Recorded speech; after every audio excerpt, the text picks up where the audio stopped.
Rhea Ripley returns. Bronson Reed has joined the Bloodline, and the fate of AEW hangs in the balance as a full gear John Moxley faces off against freshly squeezed Orange Cassidy. This is the Dangerous Jobbers podcast.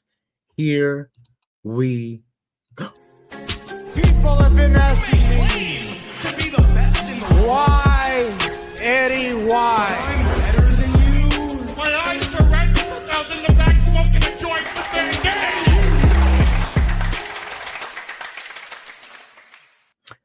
Ladies and gentlemen, boys and girls, children of all ages, I am your boy Stevie Jobber. And it's your boy Dangerous Duke. And welcome back to the Dangerous Jobbers podcast, putting wrestling over one podcast at a time. Woo, woo, woo. And we are heading into some very exciting times. War Games is upon us. Full Gear is approaching. And there are a lot of new things, new changes, new debuts, new turns happening as we speak. And we're recording this, I can't believe I'm saying this, in the middle of Raw right now. We saw the first 10 minutes, and I think it'll provide us with our opening news. The women's War Games have been announced. We have got our 5-on-5, and it's going to be Liv Morgan,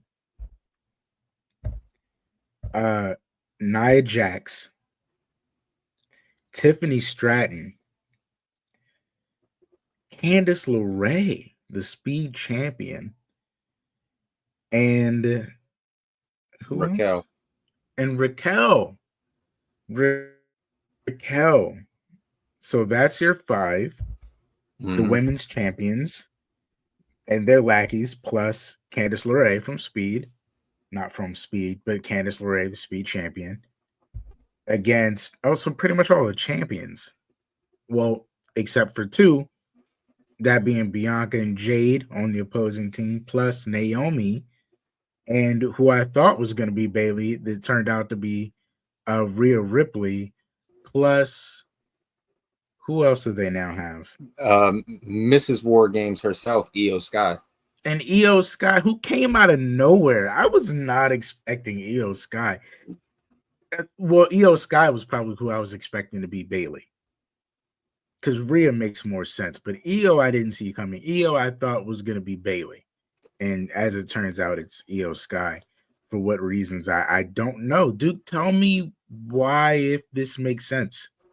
Look, does it make sense? No, it does not make sense. I will be the first to admit it should have been Bayley, probably. But when you think of War Games matches, for me, there's 2 people that come to mind. Rhea Ripley is one, and Io Sky is the other. So you can't really have a War Games match without Io Sky, because she is to the War Games match what Shawn Michaels is to WrestleMania. He's Mr. WrestleMania. She's Miss War Games. That's Io's thing. Io is like, when I think of the women's War Games match, Io is like the top name, just because she's the one who always goes to the top and does the jump. So you can't have War Games without having Io, because it's like peanut butter and jelly. It's like ham and cheese. It goes together. It makes sense. It's beautiful. Okay. I understand your point. She's Shelton in a ladder match. She's a spot. She belongs to that kind of highlight, you know. Yeah. She is the face for War Games, in my opinion. What do you think of Rhea coming back so soon? Face mask Rhea. My first thought was, okay, they're really ripping off the Crow, but because of the way her hair looked with the makeup and everything else, it looked like something out of the movie. It is a very Crow look. But yeah. I mean, look, kind of figured this was going to happen. Maybe it's a kayfabe thing, her injury, or if it is real, maybe they'll protect her face and let everybody else take like the brunt of damages. I know Io's probably going to be the one that takes most of the damage for her respective team in this match. So you're not really wrong there. Yeah, so I'm not really upset about it. I don't mind it at all. The good thing is you have a lot of seasoned veterans of a War Games match on Team Rhea Ripley, I guess, with Rhea, Bianca, and Io, pretty much the 3 seasoned people in the War Games match.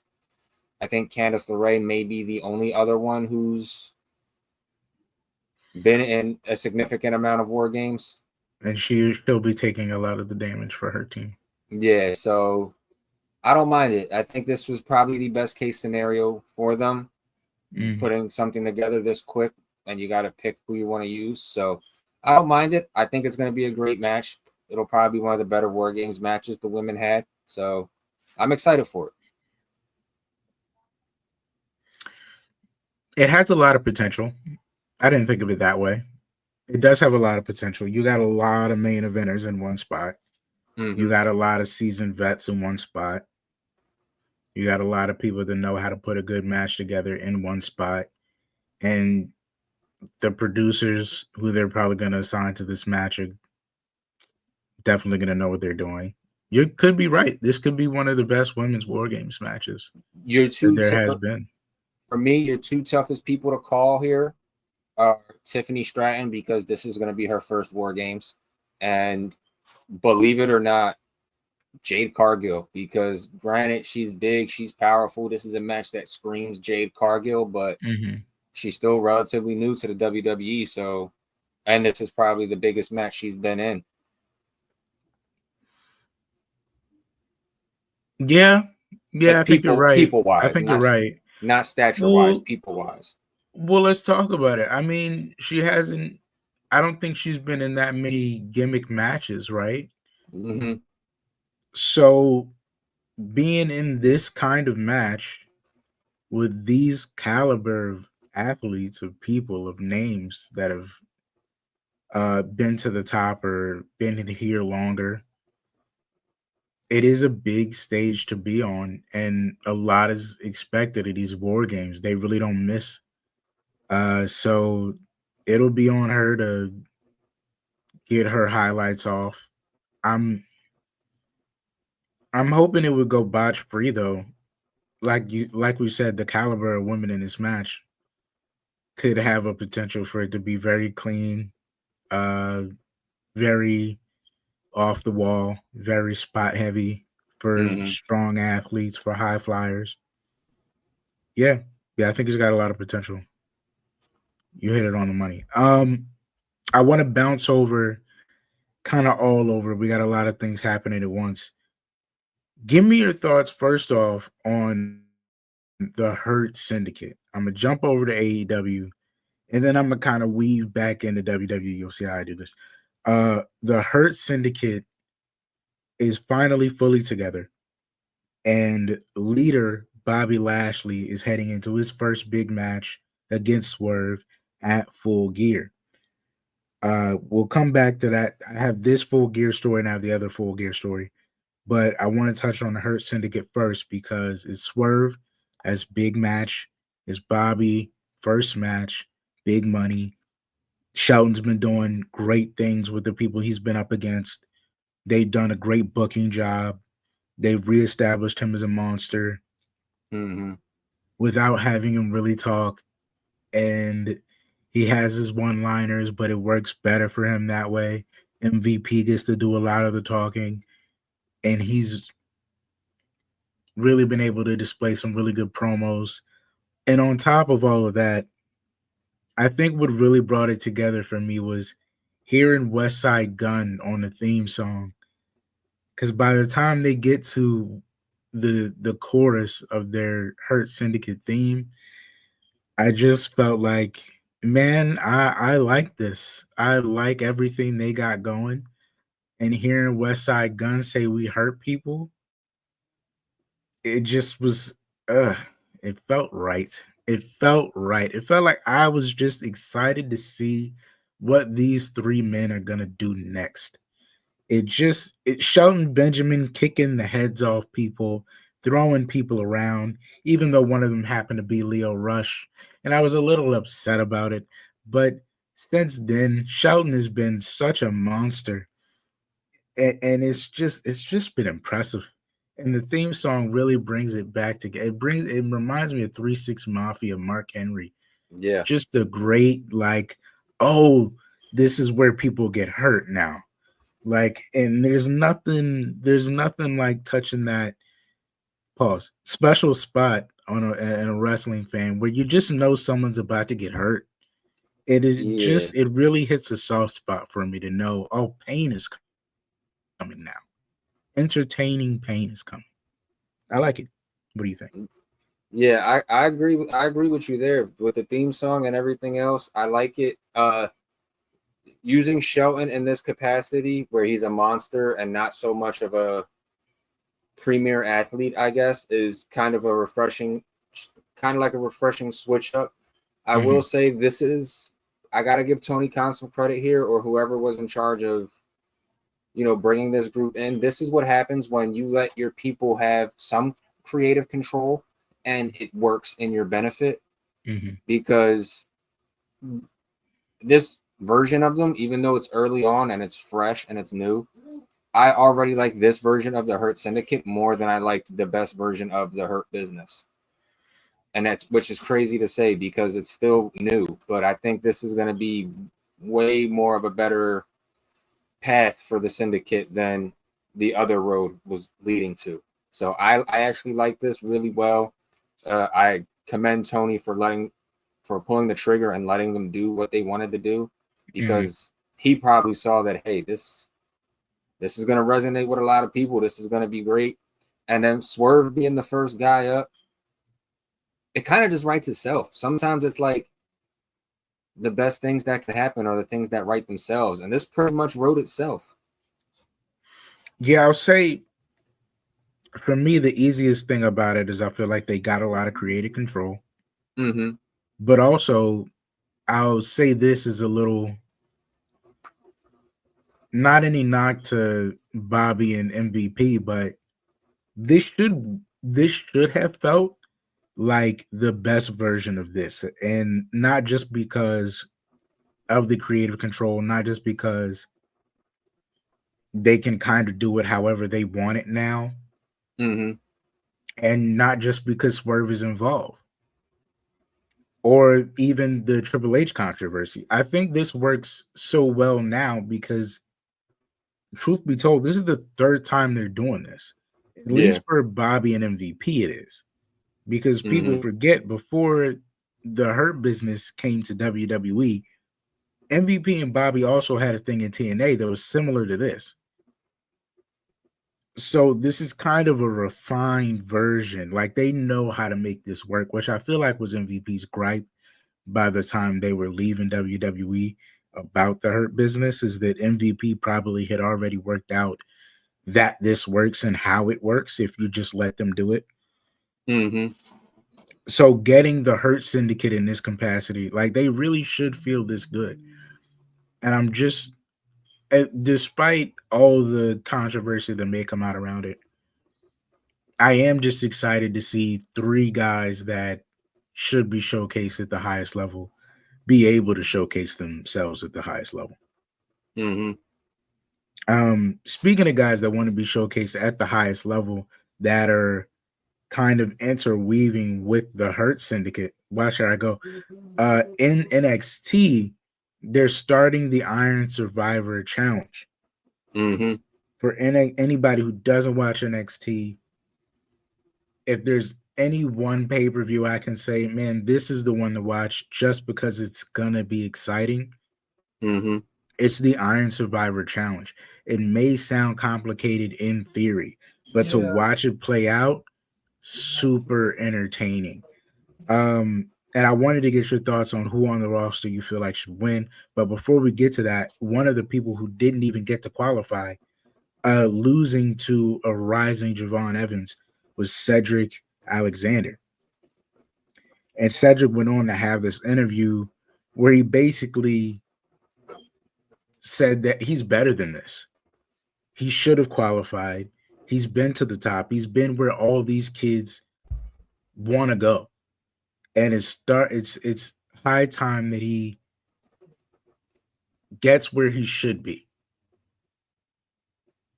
How do you feel? Do you feel like it's divine timing that the forgotten member of the Hurt Business might be, I don't know if he's working himself into a push or if this was an everything counts character moment, but it feels like it's just a perfect time for them to be like, okay, while the Hurt Business is doing their thing, we're gonna make sure the last guy that was left behind gets that run that he also deserves. Just like a trickle down effect. It could quite possibly be that. Maybe we could be itching towards a more edgier version of Cedric when it comes to his booking or his stature. Mm-hmm. I feel like you could probably take that and twist it and make it into something a little more significant. Only time will tell. I mean, I think that's where my money is. We could be getting a more ruthless Cedric Alexander in the coming weeks because of this. Yeah, we'll never get to see this come to light, but I used to love old vet Brian Kendrick, still do, but back when he was in NXT, back when he came back, his whole thing was being like the grizzled vet. Mm-hmm. He had known everything, he had trained everybody, he had been a world champion before, not a world champion, but he had been champion before, and he was still Brian Kendrick, but the way he operated was just like a step above. His heel tactics were a step above. Like it was something you didn't count on. It was something you didn't expect, and it made him seem like an evil genius of like ring psychology.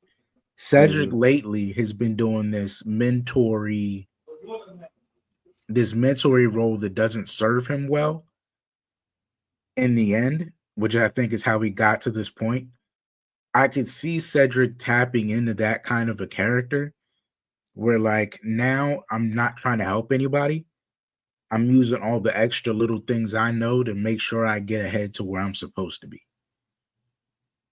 I feel like that'd be a great character direction change. And I do feel like it is if it's a coincidence, it's a funny coincidence.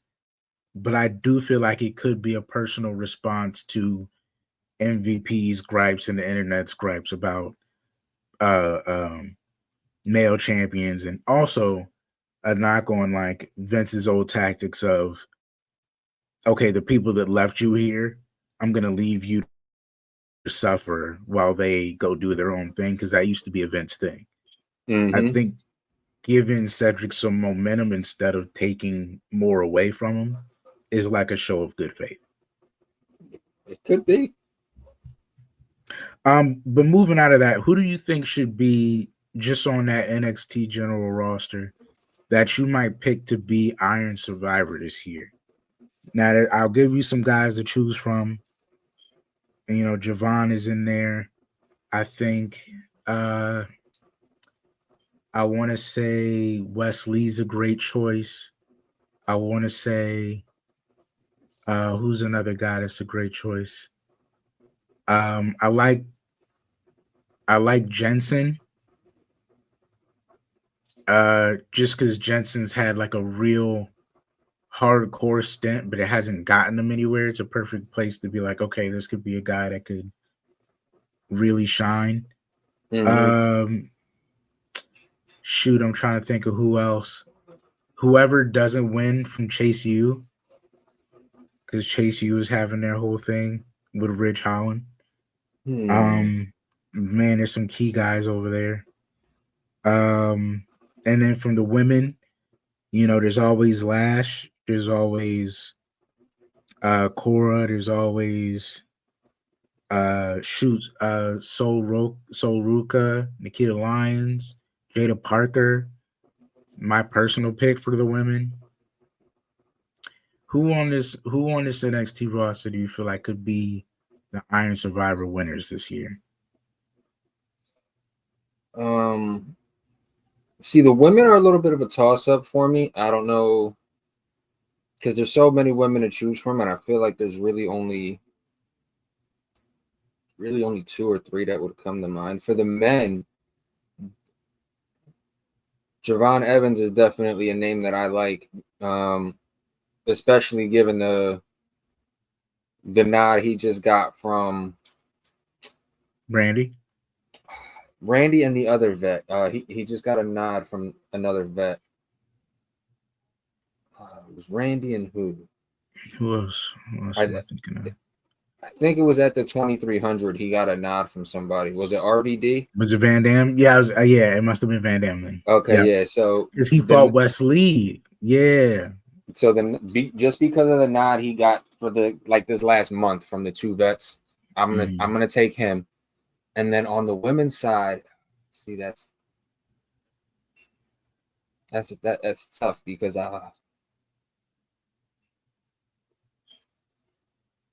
is Lola Vice in this?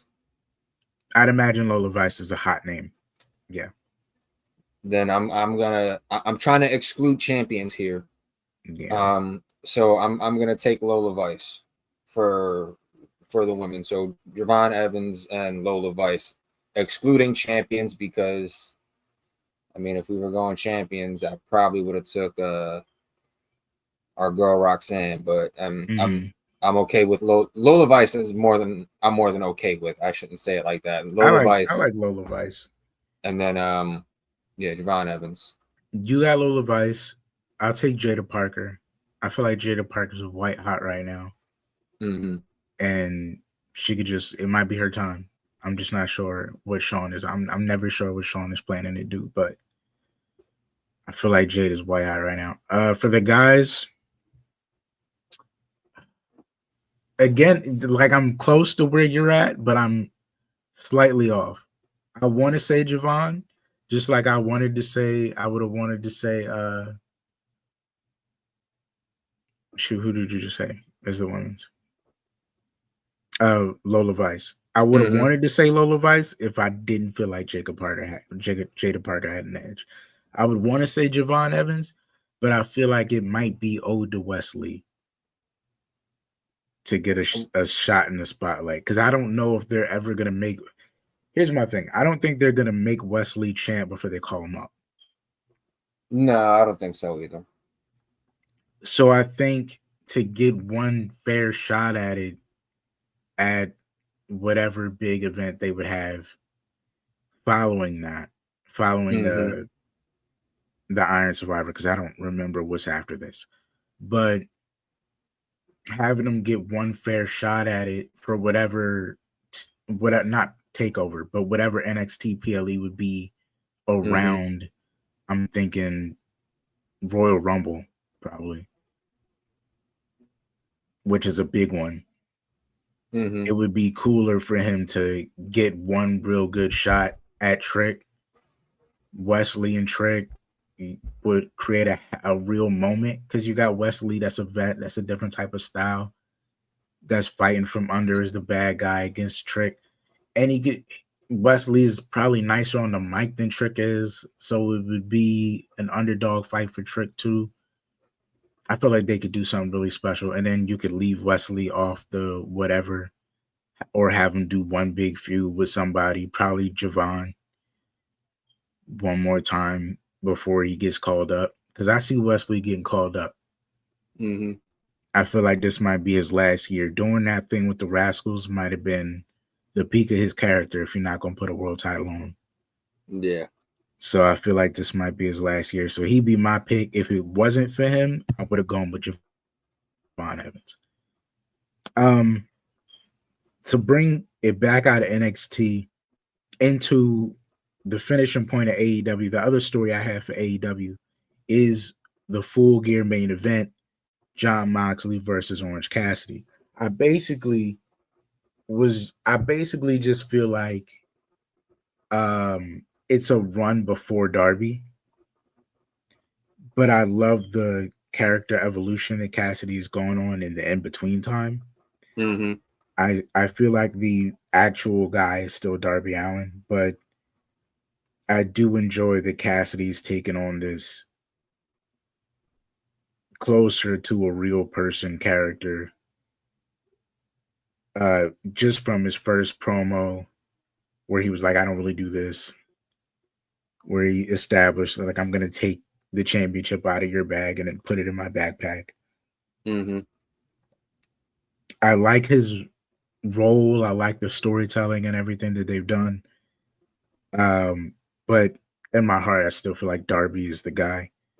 What are your thoughts? How do you feel like they've done the story? How do you feel about Mox's promos? I feel like he's been killing it every week. Yeah, it's the same here. I like the Orange Cassidy switch up a little bit. How he's getting a little more serious and a little more out of his cool guy funk. He's the cool guy now, but he's got a little like chip on his shoulder. Mox, on the other hand, I feel like Mox is just going on his Triple H evolution run where he's gonna just run through everybody and be the top guy with a group and be the face of everything. Do I think Darby will be the guy to stop him or bring his crew down? No, but Darby's a nice guy to throw into the fold. I feel like there's in the future, there's going to be an internal combustion, which there almost always is with groups like this. Not going to name any names, but one of the wheels won't be running right, if you catch my drift. And I think it'll go that long? I think one of the wheels might fall off the wagon, if you catch my drift.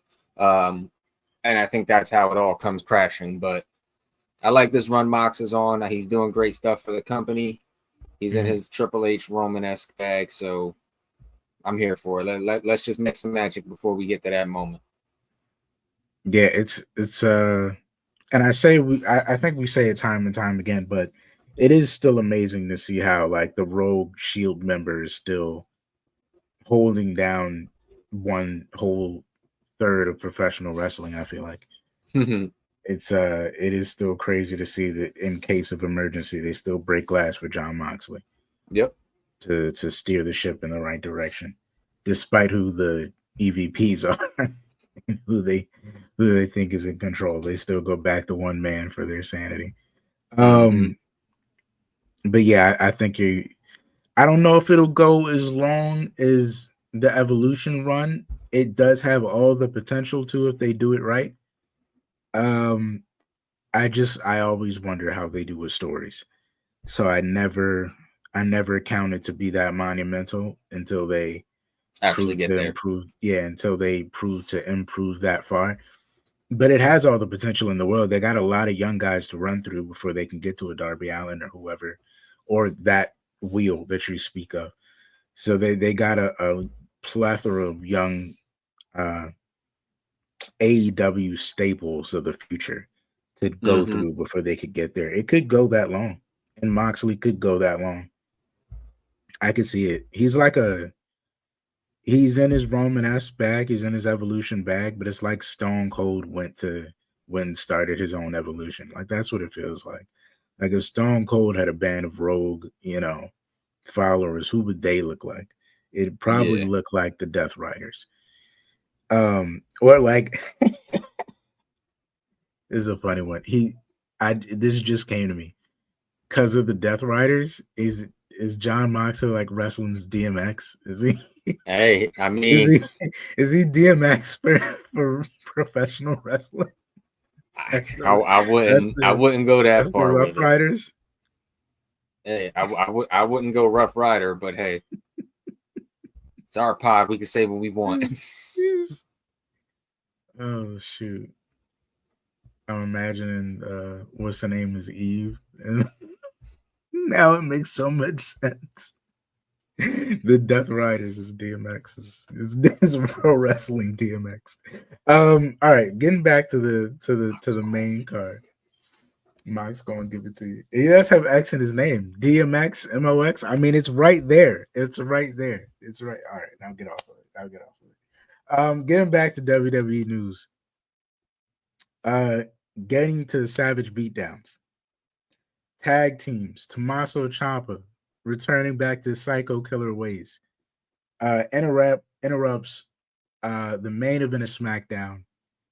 Or not the main event, but the co-main event, the pre-main event, the tag team championship match between the Street Profits and the Motor City Machine Guns. A match I felt might have been very monumental had they actually let it play out. But as it turns out, that Montez Ford distraction was really for Tommaso Ciampa to come in and insert himself into the conversation, much to Johnny Wrestling's chagrin. It seems DIY is once again falling apart. And am I happy about it? Am I not happy about it? I don't know how to feel. Duke, how do you feel about it? Yeah. How do you feel about it? Tommaso, go away. No, let me stop. Gotta ruin something nice for everybody, Tommaso. Damn. Johnny, get your boy in check. Now let me stop. Yeah, I was kind of. I mean, look, I like that Tommaso's getting back in his killer bag and wanting to,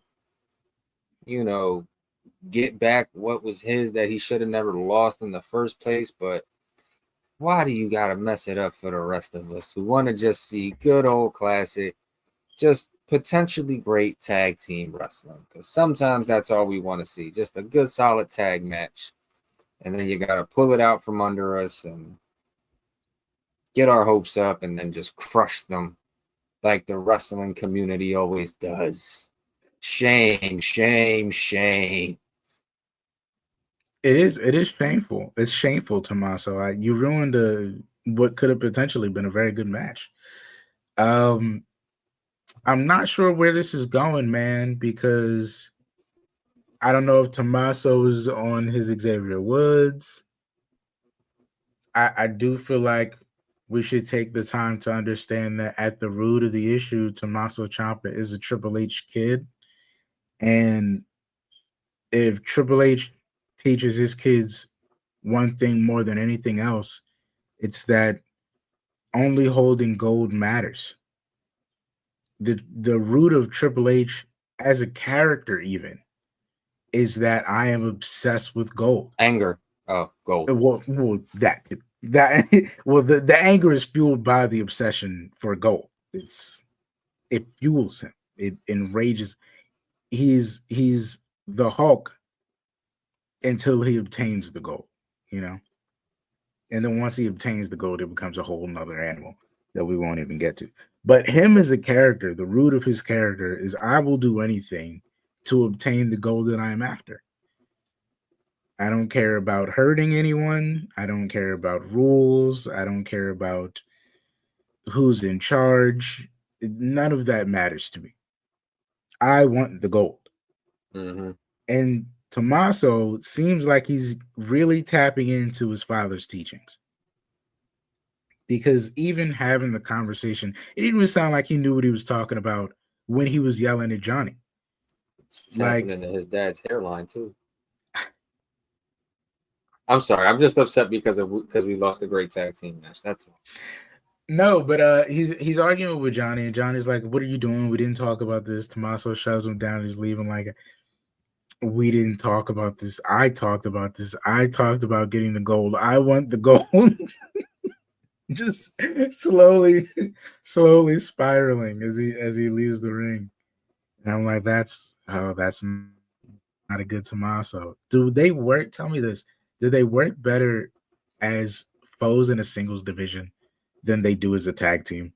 I mean, let's really talk about it. Because for a while, all everybody wanted was DIY. Mm-hmm. For a while, people thought it just didn't work with them separated. Neither of the things that they worked, the thing that Tommaso was doing with the Miz, the thing Johnny was doing with the Miz, it was just none of it was working. I like how the Miz ties into both of that, but neither of the things they were doing was working. And then them getting back together started to work, but didn't. Maybe it was too late. I'm not really sure. Either way, despite holding championship gold, they didn't really feel like they were supposed to feel. They certainly didn't feel like NXT's DIY. No, but then again, does anybody from NXT feel like their NXT self on the main roster? Well, once they're done right, yes. But it seems like this is the thing, though. It felt like they did do it right, but the people might have been past it. Yeah, maybe they waited too long. But that leads me back. Do you think an implosion is imminent? One. And do you think they're better as singles rivals than they are as tag team? Now, see, this is where it's going to get a little tricky. Yes and no. Yes, in the sense of, are they better on the singles side Yes, but no, because I feel like it will only be good if they're against each other. Mm. And Mm-hmm. after they're not against each other, I don't think it's going to work entirely, because I don't believe either one is capable enough on their own, not against each other on the main roster. Because when Wow. you think of all the big fish you have on the main roster, you have your Codys, your Romans, your Punks, your Seths, your God, even your like your Solos, your Kevins, your Randys, your Johns. I think it's going to be really tough for the smaller guys like Tommaso and Johnny to find a footing. As bad as it sounds, I know I'm going to sound like Vince when I say that, but it's going to be tough for the littler guys to find the spot in the bigger guys' world. Because really, Well, of all those guys I just named, who's the smallest one? Cody.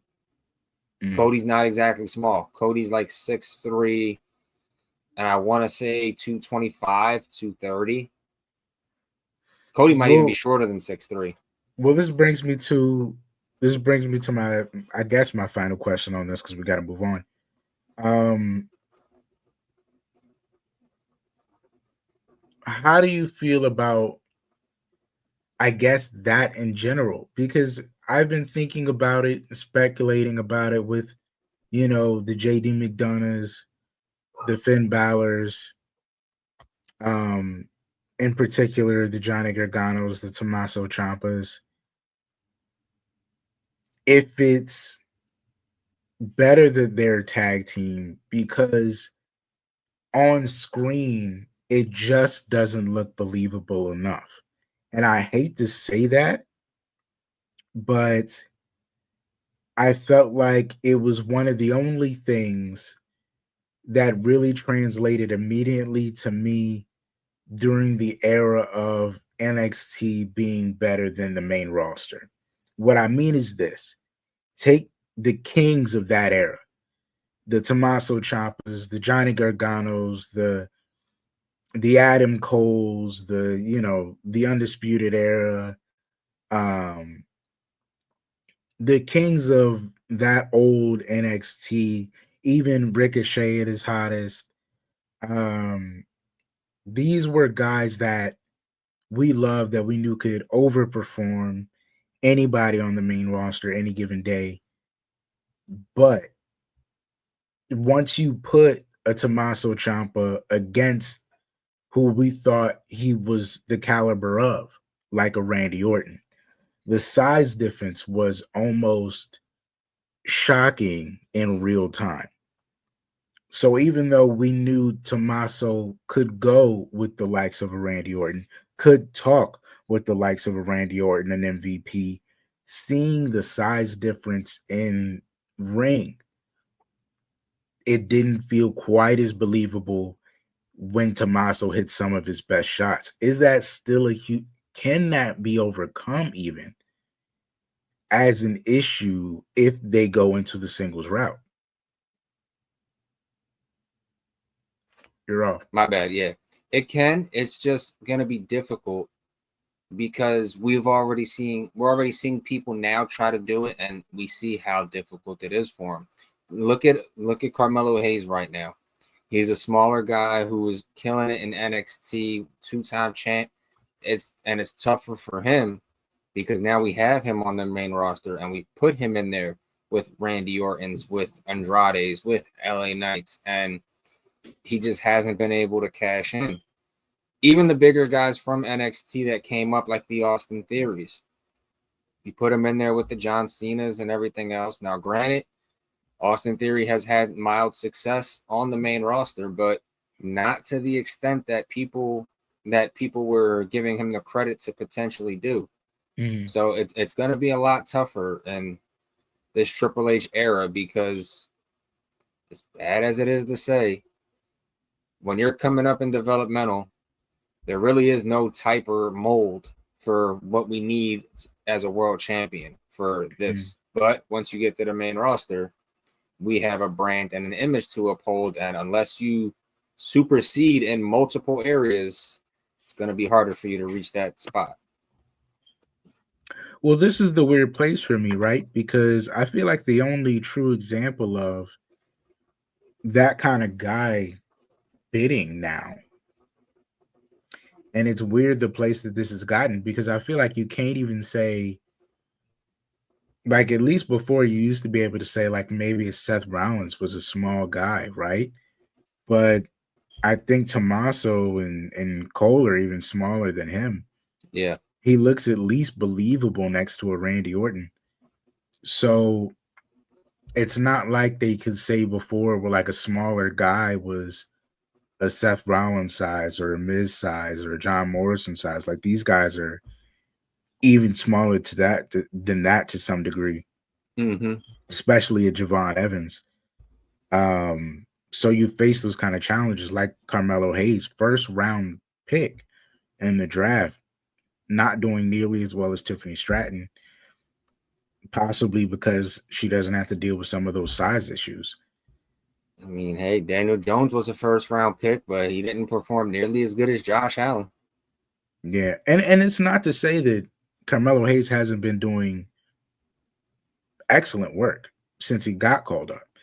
He's been against nothing but vets. It's just you can tell that they're experimenting until they find something that the people will latch onto. And they just haven't gotten there yet. So, yeah, I mean, it's very imminent. They're going to have, I guess we'll have to keep track of it because I feel like this is going to be an issue with these guys, like especially Pete Dunne as another great example of trying to get these smaller guys over to the degree that the other normally stigma-sized guys are. Yeah, it's going to be definitely something we got to circle back on because it's definitely a point worth discussing further. And speaking of people interrupting matches and things out of nowhere, after speaking about Carmelo Hayes even, and after the United States debacle that happened with LA Knight against just coming off Carmelo Hayes and Andrade, getting into a thing with Legado del Fantasma, having a match with Humberto, after winning, getting met with returning Nakamura. And for the second time, I go, man, I'm really upset that AJ got injured. Because the Motor City Machine Guns coming back in, Nakamura coming back in, you just know AJ was going to be at a place for all these guys, you know? Could have been something really special. But Nakamura comes in, Kinshasa's LA Knight. We're getting LA Knight versus Nakamura clearly. How do you feel about Nakamura returning for LA Knight? How do you feel about Nakamura's trajectory? I feel like I've been holding that in a very weird space, a lot like AJ Styles. And like, where do they go in this Triple H era with a guy like Nakamura?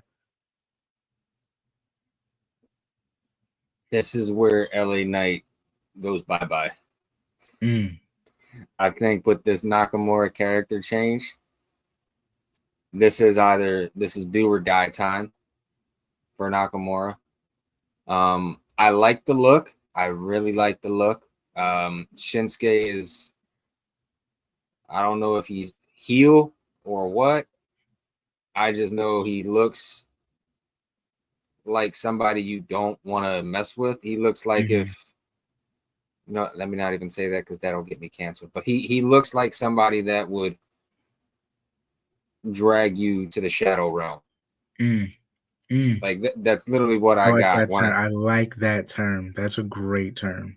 Yeah, he looks like if somebody was to write somebody's name in the Death Note, that's the guy who's coming to get you. Like if you say Candyman's name 3 times, that's who's gonna pop up. So yeah, he looks like a myth. Yeah, so I like it. I think this is where, and LA Knight's had some fun with the belt. He's had a couple good matches. I think this is where you kind of gotta take the belt off of him, give it to Nakamura, because we're getting close to Rumble season. Not to say LA Knight's going to be my pick to win the Rumble, but if you want to get some oomph and some push on LA Knight, I would say this is where you got to do it, and this is where you kind of got to get the wind under Nakamura's sails. Well, even to piggyback off of that, I feel like it might be the right time for LA Knight to be in a space where he can do something else. Mm-hmm. I feel like Nakamura is a great, especially at this point in Nakamura's career, he's probably a great staple. A lot like the Machine Guns, he's a guy that at this level of his popularity and respect, coming off of the character change, coming off of the brilliant promo video packages, coming off being rebooked to be more deadly and speak in Japanese and have the dub videos in the boiler room and be presented in the best way possible. And then the Muda going into the Hall of Fame and being able to go back over to Japan. And I feel like his name holds much more weight now. Yeah. That putting the United States Championship on Nakamura, and I said this when I saw him, I was like, it's almost like he got passed down the spirit of Muda. Yeah. And like all the evil is in him now. But it like you said, he looks very menacing, and him holding that kind of weight, booked to be champion right off the bat, taking down he who should ever come. It looks like it puts the upcoming brand in a great position to lose to a guy that you should lose to and not feel like it cost you anything. Nakamura is one of those guys where if you book him like he's supposed to be booked, there's no shame in losing to him. It's much like a Gunther. When he's really on, he can really be on. Yeah. So I think it does a lot for the mid-card to put the title on him and have him just beat whoever the rising star is, just to give them more camera time and more validity against the guy that, needs a good final run, because he's done it all and he has nothing else to do but stay here and be appreciated or leave and, do something else. Yeah. But he's pretty much done it all. He's already a legend, so why not? You know what I mean? Why not put it on that guy? I like it a lot. And I think that brings us to the last two big points. Kevin versus Cody. Where are you at on that story? And then we'll end on the bloodline.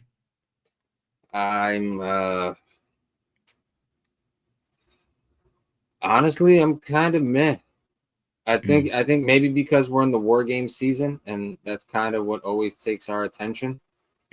I think maybe that's why I'm like not like, I know it's on TV, but I'm not like fully invested in the show.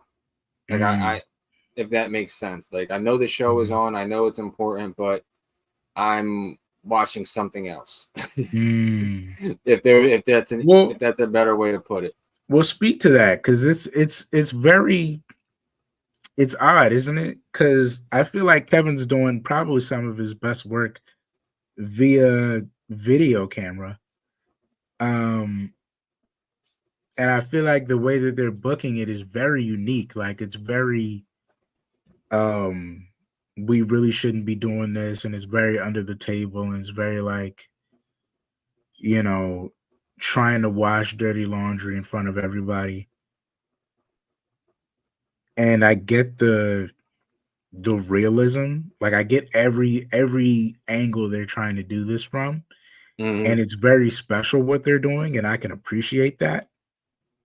And I can appreciate the rawness of Kevin Owens that we're getting back to. I don't dislike anything about it. but yeah, and I'm that's not 100% like, because I don't know if it's the predictability, but I'm ready for the fight already. Like, I'm ready for yeah, the and payoff. I think that's what it is. It's not the fact that it's predictable, and Kevin is doing great. It's just one, we're waiting too long. We kind of just want it to happen already, and then two, there's other things going on, not even just on this show, but there's other things going on that we are far more invested in. I don't even want to say far more, that we're more invested in, even though No, we say it. should. Some of it is far more. Some of it is far more. Yeah, it's like, because look at the two world champions right now. Mm-hmm. We have Cody and Kevin. That's the main thing. That's the WWE title. And then And you on got this side, Gunther and Priest. See, I watched Raw, I watched SmackDown, and I still had a brain fart on You who the got to kind challenger of was. remember. And I've been there. I was like that I remember being like that for a lot of Humberto Del Rio's run as world champ, having to kind of remember who was champ over there, even though he was champ for a very long time. It was Yeah, kind of like, oh, yeah, that's right. That is that guy, isn't it? yeah, and then it's like, wait, who's he fighting again? You're Oh, not right, fully yeah. invested. You're not fully invested. And I get it. I get it, because I'm like that with Gunther. Because I felt like Gunther was just kind of there while a story was happening around him that he happened to just be the catalyst of. And this Cody story, I feel like it's about Cody, it's about Kevin, and I liked the direction, because we were very hyped when we got the Kevin Owens that, you know, we know and loved. But the build has been, I don't even want to say it's been slow. It just, I don't know. I think that What stories have become more important? Because I maybe it's, I don't want to say that Cody's story isn't as interesting. They've been treating it like a very important secretive thing, but I don't know, man. Like, I'm more invested in some other areas of the show. I think this is where we're gonna very much need commentator and writer help to make their words and make their story more visually appealing, because of the other things that are going on that are more visually appealing. That's a great way to put it, because everything else just seems more exciting. Maybe that's what it is. Cody's, like, Kevin showing up here and there, breaking security, but when have we not seen that? Gunther and Priest, we just finished seeing that. And Priest only kind of became champion because of some Judgment Day stuff. And how long has he been going at it with Judgment Day? So it all feels a little stretchy. Yeah. Is this the sacrifice we take for the booking of War Games? Is that what this is? It might possibly be. Well, I feel like the one thing we aren't sacrificing is the bloodline. The bloodline always seems to, even in Cody's run as world champion, the bloodline news always seems to kind of trump whatever else in WWE happened to be going on.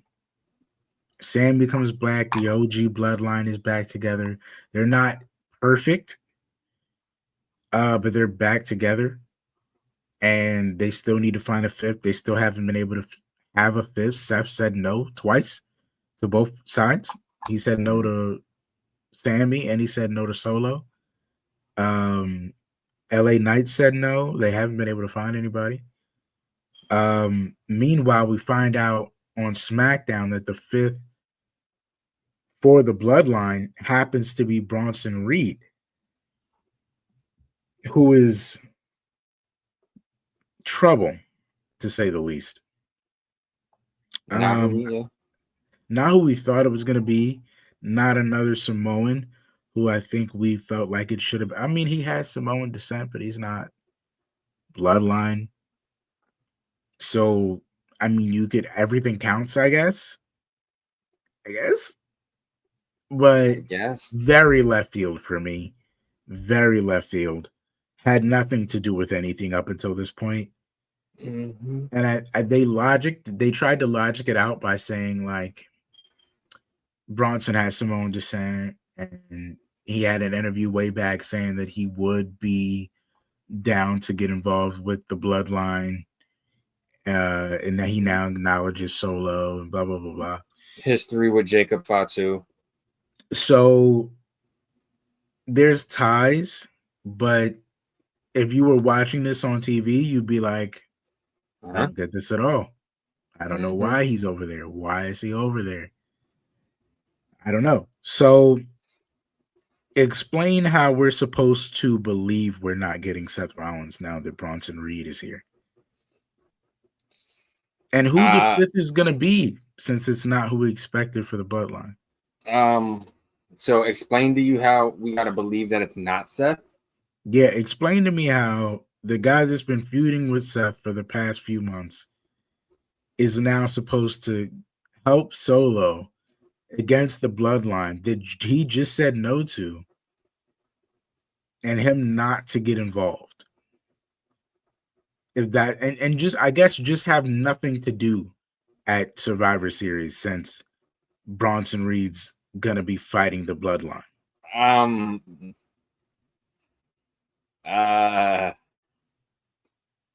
Roman tried to make a phone call to the wise man and he couldn't. The call could not be completed.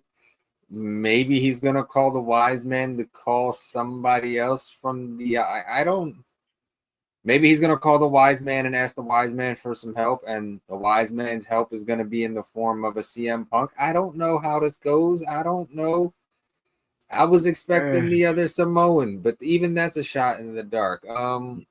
Yeah, now it's like now it doesn't make sense to pull out a random Samoan nobody knew.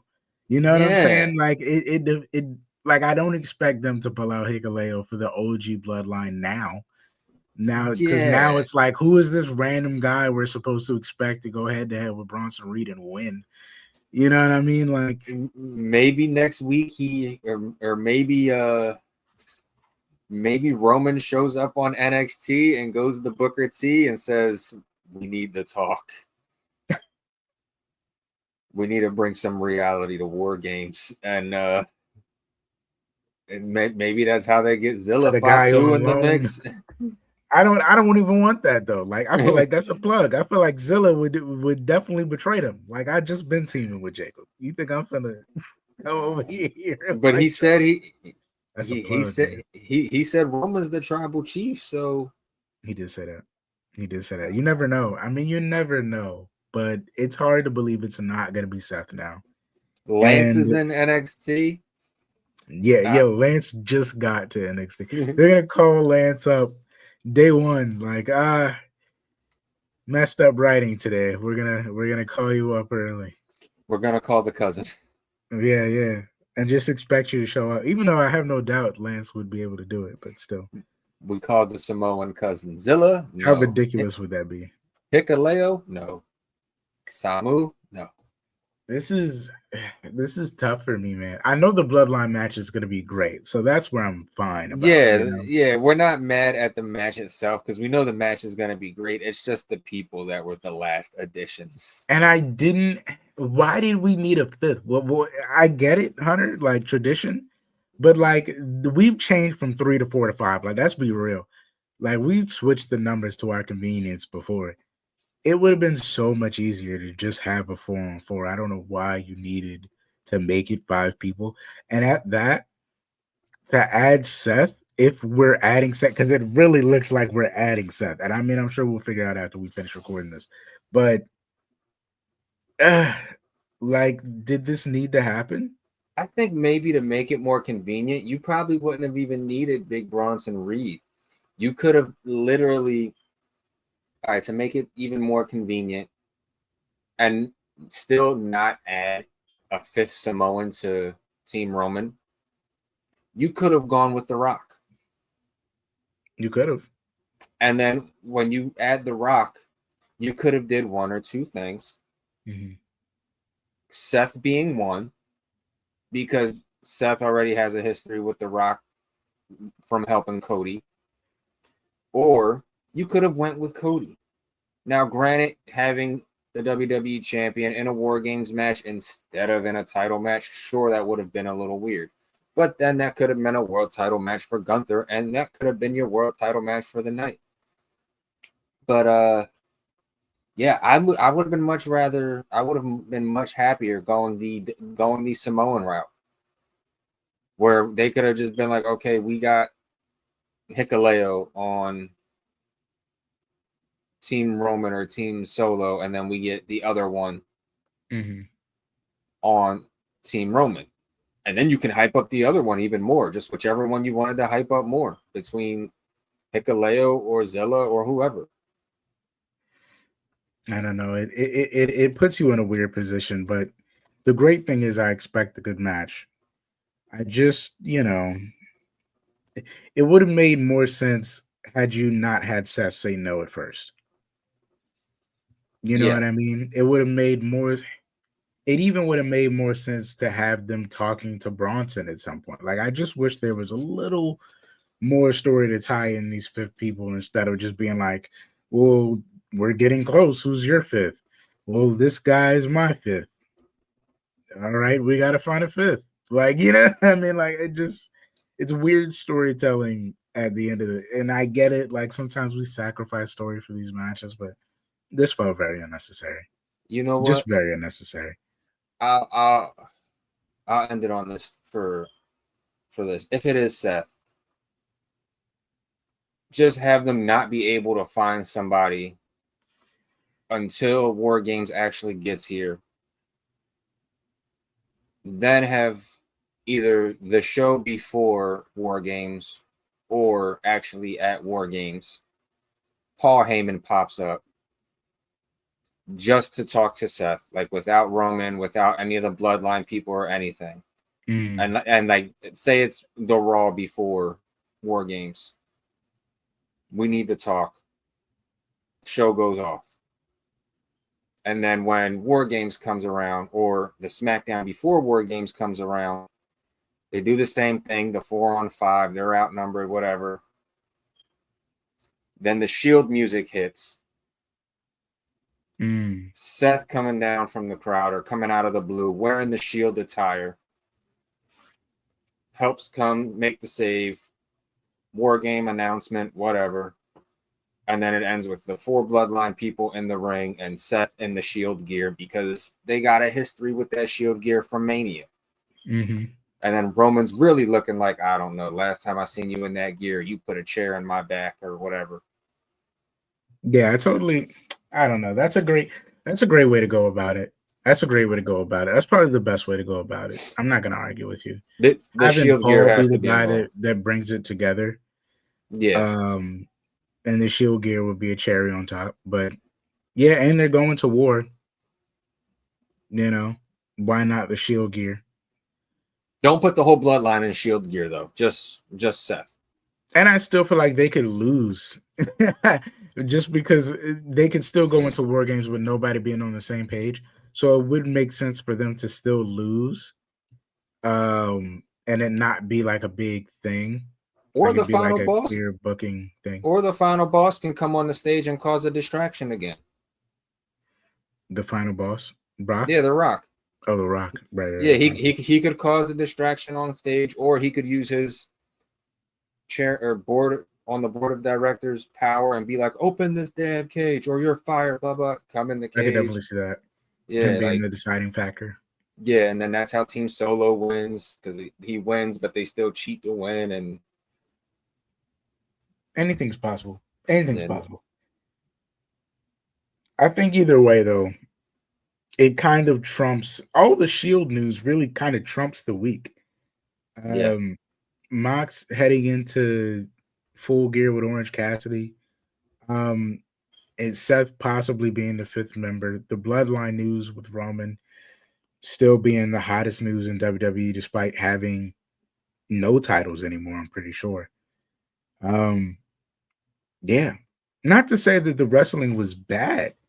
No, it was just to say that as far as top stories. Shield, you know what I mean? The Shield triumphed pretty much. The Shield triumphed.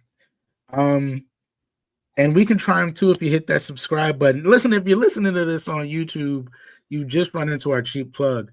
Or if you're listening on Spotify, maybe hit follow, subscribe, like the video, rate the pod. You know, we don't have a lot of rate that pod, helps the engagement, whatever. If we've lasted this long, thank you.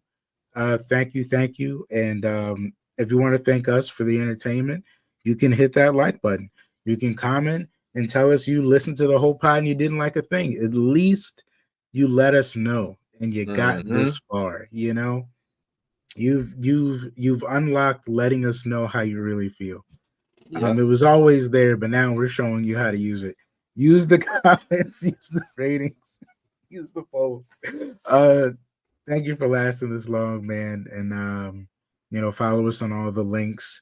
There's a link for you under there. Follow us on the website, dangerousjobberswebsite.com. We got all the TikToks, the IGs, all the YouTubes, all the everythings. So follow us when you get a chance if you've lasted this long or if you skip to the end for some reason, just for this part of the pod. If you've happened to just click over here, we're in the cheap plug part and you've been tricked into hitting subscribe. And there's nothing you can do about it. You can't teach that. Anyway, I think we've gotten through all the points. Anything you want to say? Any ideas for the name of this pod? Any ideas for the name of this pod? The Shield Triumphs. I like the Shield Triumphs. What else you got? The Shield. Something higher there. Yeah, I think Shield triumphs. Shield triumphs is good. Because they kind of dominated the week. Yeah, they truly did. New places, same Shield. I like that. New places, same Shield. I think we'll go with that. Ladies and gentlemen, I've been Stevie Jobber. I've been Dangerous Duke. And thank you for joining us. Please stay up, stay blessed, and as always, stay dangerous. People have been asking me to be the best in the world. Why, Eddie, why?